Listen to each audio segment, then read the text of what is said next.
Drew?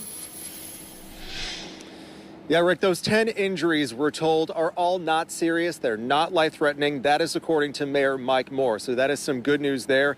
And really, despite the extensive damage here on this street, there were no injuries. If you take a look behind me, crews are hard at work right now on one of these homes that had just a massive tree land right on top of it. They're working to clear things off of it, and also a power crew working to string a new line that you can see is down in between those two homes. Really, people in this neighborhood and across the area just feeling very fortunate tonight.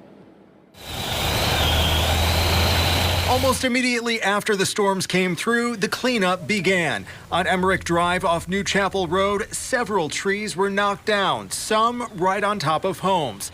Carissa Ratliff was home with her daughter when the storms hit, toppling trees and power lines all around her property. It was just bright and sunny, and all of a sudden it just went dark. She told me, get down to the basement right now. And then whenever I was halfway through the basement, I felt like the little shake. Rumble. Yeah, the little rumble. Across the street, Rhea Nord was home alone with her brother when the storm blew this tree on their roof. I asked my brother what it was, and he said it was the roof, and I told him to grab my dog, and I went upstairs and grabbed my other dog, and we hid in his restroom. Just up the road in the Crystal Springs subdivision, nearly every home had shingles missing. This home on Amelia Circle actually had part of its roof ripped off.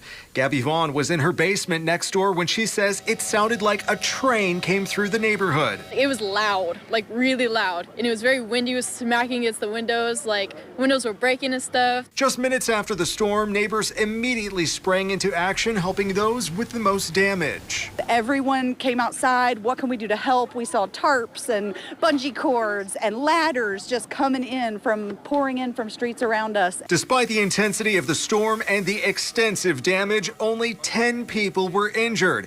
Jeffersonville Mayor Mike Moore saying their injuries are not life-threatening. As severe as this storm was, I hope people take it as an eye-opener. We're very, very lucky. Yes, there's a lot of damage, trees down, roofs damaged, trampolines everywhere.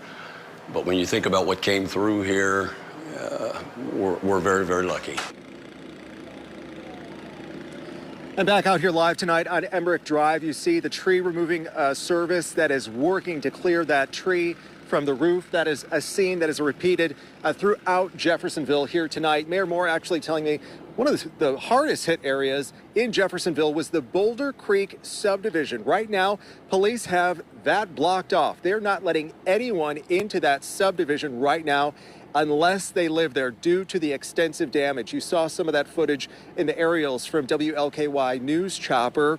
We are going to be, of course, working to get there on the ground tomorrow and give you an update. We should note anyone here in Jeffersonville that needs assistance from the Red Cross or lodging because they've been displaced, you should head to Jeffersonville Fire Station 4 on 10th Street. There you will be able to get all the resources that you need to get through this. For now, we are live in Jeffersonville tonight. Drew Gardner, WLKY News.